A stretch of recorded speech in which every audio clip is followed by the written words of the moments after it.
¿Qué tal? ¿Cómo está? Muy buenas noches. La oposición venezolana ha sufrido otro movimiento sísmico que ha hecho estremecer sus cimientos. Julio Borges, que en 2019 fue designado como comisionado para las relaciones exteriores del gobierno interino de Guaidó, ha renunciado a su cargo de forma inesperada, haciendo duros señalamientos contra el gobierno de Guaidó. Y sin pelos en la lengua, el más cercano colaborador del líder opositor aseguró sin ninguna misericordia que el interinato se ha deformado y ha terminado por convertirse en un fin en sí mismo, una casta que se ha burocratizado sin cumplir con su misión y que tiene que desaparecer porque no se puede seguir con una burocracia de casi 1.600 personas, donde además el gobierno interino ya quiere perpetuarse. Las denuncias y renuncia han sido vistas como un jarro de agua fría a la labor de Guaidó, que ya desde hace algún tiempo viene enfrentando duras críticas por parte de otras importantísimas voces de la oposición, como María Corina Machado o Antonio Ledesma, quienes en repetidas ocasiones han propuesto una elección interna para renovar el liderazgo de la oposición. Para estos opositores, Guaidó se ha instalado en un cargo desde el año 2019, sin haber el objetivo de despojar a Maduro del poder, pese a haber tenido el apoyo y el reconocimiento de Estados Unidos y de otros 50 países que no reconocen al gobierno chavista. En la rueda de prensa, Borges tampoco dudó en criticar el cuestionado manejo de los activos de Venezuela en el extranjero, citando el polémico caso de la empresa Monómeros envuelta en actos de corrupción, después de que el ex embajador de Guaidó en Colombia, Humberto Calderón, acusara a Leopoldo López y al propio Juan Guaidó de corruptos. Según sus palabras, la verdad es que el entorno de Guaidó tenía un plan para cogerse Monómeros y Guaidó iba a nombrar autoridades que nadie conocía, cuando la propuesta era agarrar a una de las mejores auditorías del mundo para hacer las cosas serias. Eso fue lo que dijo Borges. Hoy, 24 horas después, el sismo pues se ha convertido en tsunami. Y como sea, Guaidó va a tener que demostrar a Venezuela y al mundo que es algo más que un título como cabeza de una oposición cada vez más fragmentada y que se cuestiona desde sus bases su función y su carácter como presidente. Comenzamos.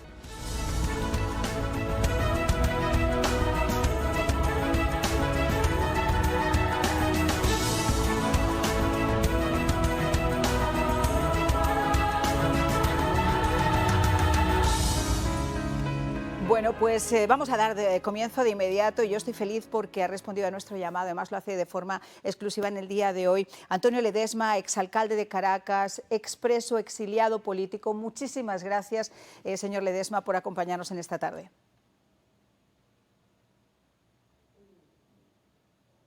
Muchísimas gracias a ti, Marian. Un placer estar contigo. A ver, ¿qué le parece lo que ha ocurrido? ¿Aló? Nacionales, muy especialmente para los venezolanos. Sí, a la orden. No sé si usted me escucha bien, yo parece que tengo alguna dificultad para entenderlo. ¿Me confirman mis compañeros que tenemos bien ese audio? Perfecto, vamos a continuar entonces. ¿Qué le ha parecido a usted lo que ha ocurrido con Julio Borges? ¿Le parecen acertadas sus declaraciones o cree que se salió de ese contexto político? No me parece ninguna novedad porque Julio Borges venía demarcándose del gobierno interino desde el pasado mes de septiembre, cuando dio unas declaraciones no menos explosivas que las que ofreció el día de ayer. Yo creo que esto más bien coloca en transparencia la verdadera situación de ese gobierno interino, donde hay dirigentes involucrados como Julio Borges, pero que no están comprometidos. Y creo que lo que hace falta es que se produzca esta sinceración mediante un proceso de autocrítica para determinar qué es lo que está pasando y cómo se puede poner la casa en orden. Ahora, lo que es cierto es que los líderes de la oposición venezolana buscan una mayor unidad, una mayor concertación, porque el mensaje que de alguna forma se envía y es cada vez más visible es que la oposición en Venezuela está fragmentada. Es que hay gente más pendiente de ver cómo derrocan a Guaidó que cómo ponerle el cese a la usurpación de Maduro. Yo me inclino más por salir de Maduro.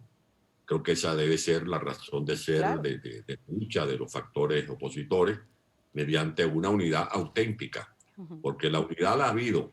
Lamentablemente, esa fuerza unitaria ha sido desvirtuada y ha faltado lealtad a la estrategia que se le anunció a los venezolanos el pasado 23 de enero del año 2019. Y por eso vemos esta incoherencia que deja a la ciudadanía venezolana en medio de una perturbación, porque la gente se pregunta, bueno, ¿quién está conduciendo la lucha de la resistencia en Venezuela?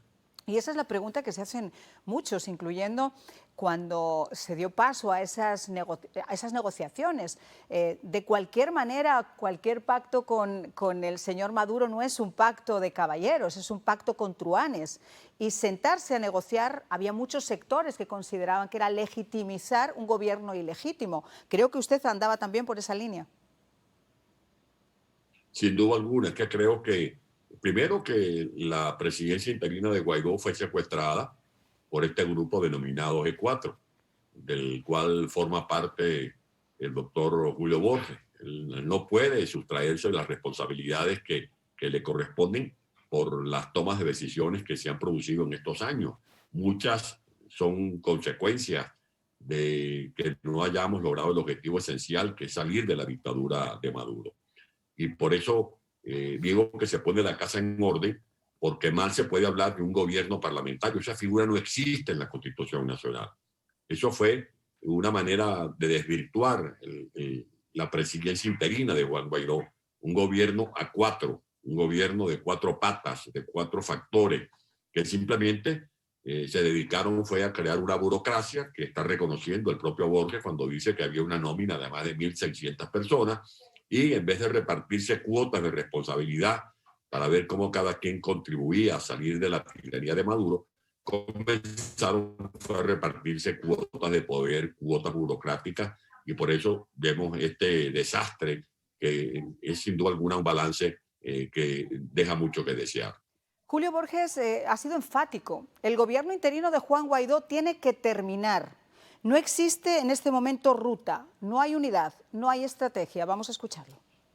El gobierno interino tiene que desaparecer completamente, y las cosas que hace el gobierno interino que tienen que seguir haciéndose, como por ejemplo el tema humanitario, como por ejemplo el tema internacional, deben ser absorbidas por esta nueva plataforma política y sociedad civil para llevarlas de manera eficiente, y no bajo un tema de gobierno interino que simplemente quiere perpetuarse y convertirse ya prácticamente en parte del problema y no parte de la solución. Nosotros hemos perdido legitimidad, apoyo internacional, porque ha habido demasiadas contradicciones, ha habido demasiados errores, ha habido demasiados escándalos. Nosotros no queremos ni vamos a seguir formando parte de una estructura que lamentablemente ha utilizado los activos de los venezolanos para fines personales y para provecho personal.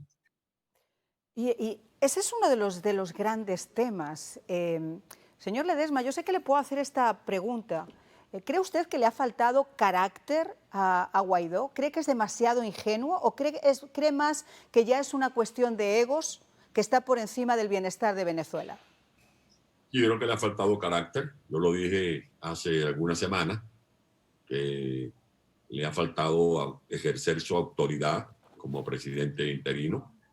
Y lo que me parece es insólito que haya directivos del G4 que son los que han usufructuado el gobierno interno, los que se repartieron los cargos de embajadores, los que se repartieron los cargos de directivos de Monómero, de Silgo, los que tomaban las decisiones, porque al fin y al cabo a Guaidó lo tenían allí como una cosa, como un florero, pero quienes tomaban las decisiones, los que manejaban el gobierno interino, son estos cuatro factores, del cual forma parte el diputado Julio Borges.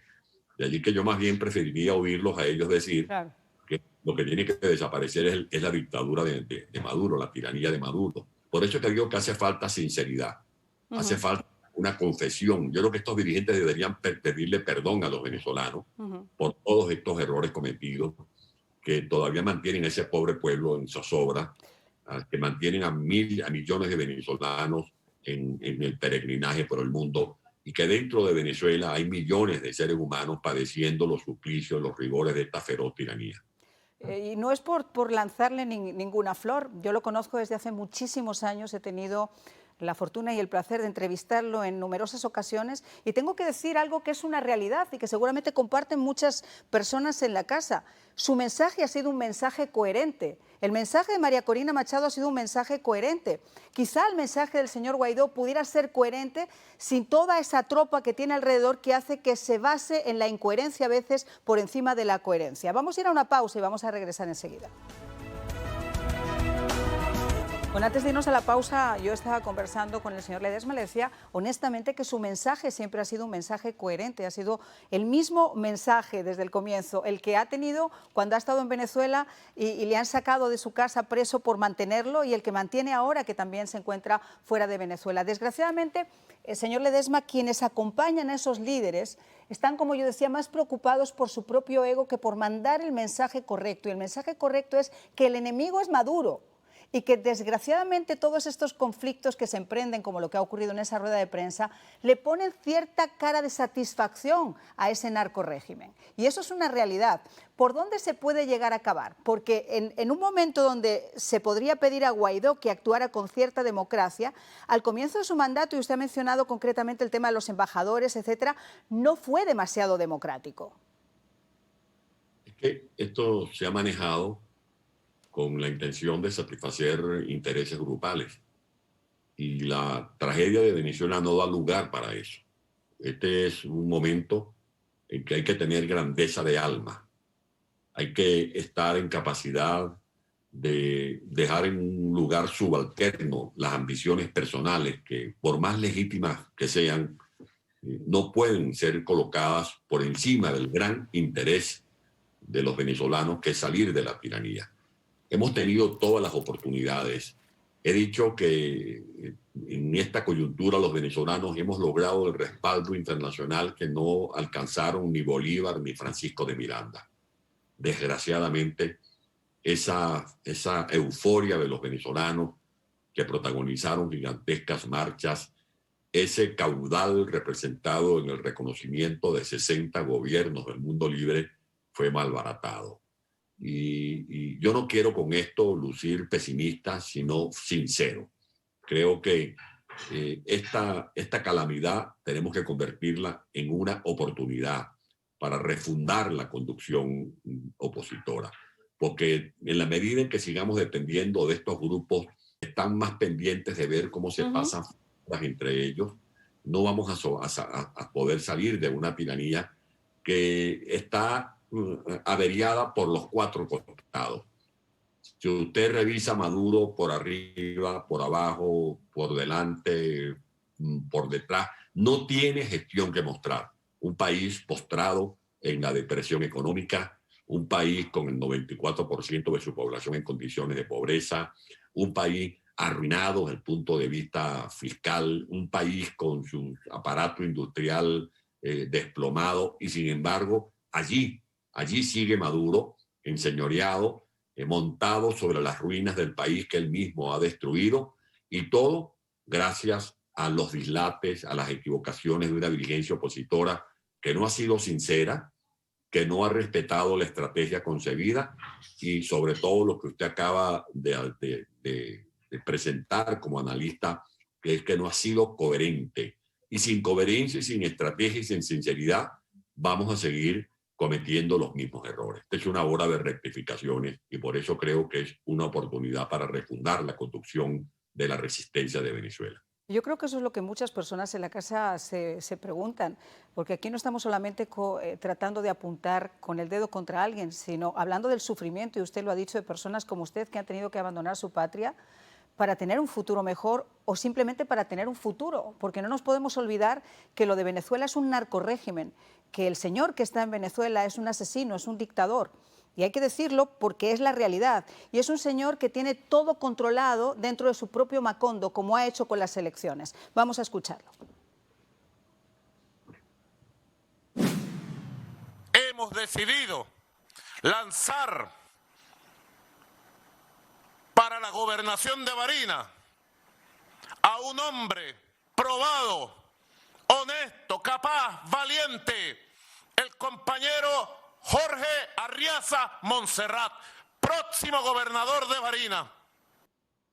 Bueno, es insólito, ya lo hemos comentado, la desfachatez sumarial que puede llegar a tener este individuo, paquidérmica, porque no se basa en ninguna razón lógica, sino simplemente en el estatuto de la fuerza.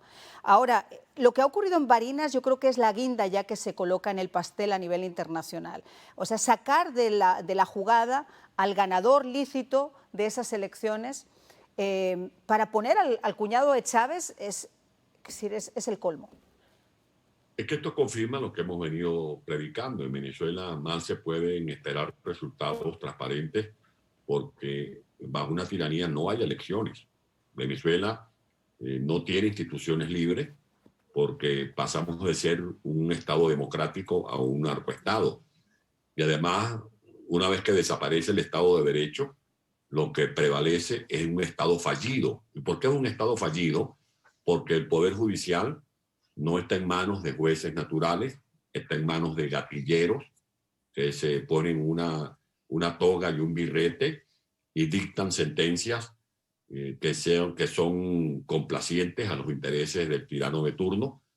En Venezuela no hay separación de poderes, por eso vemos que el poder electoral es un aparato, es una suerte de casa del truco donde Maduro dispone quién se queda, quién gana o quién pierde. Pero además de ser un Estado fallido, somos un Estado forajido. ¿Y por qué somos un Estado forajido? Porque nuestro territorio, el 1.000.000 de kilómetros cuadrados, se lo están repartiendo como un botín todos estos grupos que forman parte de un conglomerado delincuencial. En Venezuela están en muchos estados instalando campamentos los grupos de las Fuerzas Armadas Revolucionarias de Colombia. En nuestro país, a través de la frontera porosa con Colombia, interactúan los grupos armados del Ejército de Liberación Nacional. En el estado Zulia está lo que se llama la pequeña Sinaloa, porque en el estado Zulia actúan a sus anchas los tentáculos del cartel de Sinaloa, del cartel de Juárez, del cartel de La Guajira. Y si eso no es suficiente, está más que comprobado que en el territorio venezolano se desplazan sin ningún tipo de límites ni de controles las bandas o las megabandas, la del Tren de Aragua, la de los Pelusos, la del grupo del Picure, la banda del Coqui, y desde las cárceles actúan encabezando gobiernos paralelos, los llamados pranes, que son los que desarrollan todo tipo de actividades delincuenciales desde los recintos penitenciarios. Y si eso no es suficiente, como usted lo decía hace algunos momentos, no es que lo comente Marián de la Fuente o lo diga Antonio Ledesma, es que lo ha dicho la DEA, lo han dicho organismos jurisdiccionales de Estados Unidos, que Maduro es un capo del narcotráfico. Buena parte del gabinete que encabeza Maduro están relacionados con las corporaciones internacionales del narcotráfico y también tienen tratativas con transnacionales del terrorismo internacional. Esa es la verdadera tragedia que tiene Venezuela. Antonio, el juicio de Saab, de Alex Saab, se ha vuelto a aplazar en una corte aquí en Miami. ¿Qué cree usted que puede llegar a pasar con este juicio? El desenlace que se espera de un país donde las instituciones funcionan. Pueden producirse accidentes, demoras, como un mecanismo de distracción del proceso, pero al fin y al cabo ese proceso va a seguir adelante. Recuerde todo lo que se demoró la extradición del señor Saab desde Cabo Verde hasta los Estados Unidos. Estamos ahorita en presencia en un debate jurídico con las instancias tribunalicias de España para la extradición de otros personajes relacionados con el régimen de Maduro y de Chávez, pero eso va porque la justicia puede demorar donde haya Estado de Derecho, porque eso es lo que la gente tiene que comprender, que los tribunales de Estados Unidos o los de España no operan como en Venezuela, donde Maduro agarra un teléfono, llama por teléfono y le ordena en la mañana a un magistrado que detenga a un personaje y que lo sentencie en la noche. Son ese proceso expedito propio de los regímenes tiránicos. Pero ese proceso de las extradiciones y los juicios para el tesorero de la revolución, porque él no es simplemente el testaferro de Maduro, Alex Saab es el tesorero de todas esas mafias, el que triangulaba el dinero que se producía con el oro ensangrentado del arco minero, todas las operaciones de la compra de alimentos con sobreprecio, con sobrefacturaciones, todas esas operaciones irregulares que dan un lugar a una economía oscura muy poderosa, eso va a terminar, Dios mediante, con el establecimiento de las responsabilidades, igual con lo que está en este momento desarrollándose en la Corte Penal Internacional, donde ya se abrió la fase de investigación para investigar quiénes son los perpetradores de los crímenes de lesa humanidad en Venezuela. Pues señor Ledesma, ha sido como siempre un increíble placer poder conversar con usted, escuchar a una persona coherente que mantiene el mismo mensaje por años y con la misma esperanza realmente, porque usted ha dicho algo muy importante. Yo sé que está en Colombia ahora porque participó también en Barranquilla de ese Congreso de Derecho. La democracia no puede existir en un país donde no haya separación de poderes. Venezuela no existe esa separación de poderes, por lo tanto es impensable hablar en estos momentos de democracia. Ojalá se haga lo posible o porque se reestructure esa unidad y ese liderazgo en Venezuela o porque realmente ocurra un milagro que pueda sacar al enemigo de Venezuela. Muchísimas gracias. Creo que el milagro está en la conciencia y en los corazones de los venezolanos. Digamos, Marianne, como decimos los creyentes, ayúdate que Dios te ayudará. No podemos esperar que Dios lo haga todo por nosotros. Dios nos ha dado muchas oportunidades. Lamentablemente, ha sido responsabilidad de la dirigencia de Venezuela el hecho de que todavía Maduro siga allí, porque Maduro logró infiltrar a esa dirigencia y lo que tenemos que hacer es poner la casa en orden para darle al país una nueva conducción. Pues